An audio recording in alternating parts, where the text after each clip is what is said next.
Sosial şəbəkələrdə kommunist ideologiyasının təbliğinə dair SSR bayraqları ilə yürüyüş etməyə cəhd göstərən qrupun təşkilatçıları Abdullah İbrahimli və İbrahim Əsədli həbs edilib.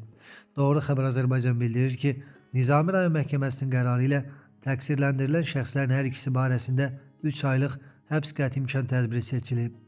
Abdullah İbrahimli və İbrahim Əsədli Cinayət Məcəlləsinin 233-cü ictimai qaydanın pozulmasına səbəb olan hərəkətləri təşkil etmə və ya bu cür hərəkətlərdə fəal iştirak etmə maddəsi ilə ittiham olunurlar. Gəncədə 13 yaşlı yeniyetmə bıçaqlanıb. Doğru Xəbər Azərbaycan bildirir ki, 2012-ci il təvəllüdlü yeniyetmə bədəni kəsilmiş, deşilmiş yarası diaqnozu ilə xəstəxanaya çatdırılıb, aldığı xəsarətə görə əməliyyata götürülüb, vəziyyətinin stabil olduğu bildirilir. Yeniyetmənin kim tərəfindən bıçaqlandığı hələlik məlum deyil. Faktla bağlı araşdırma aparılır.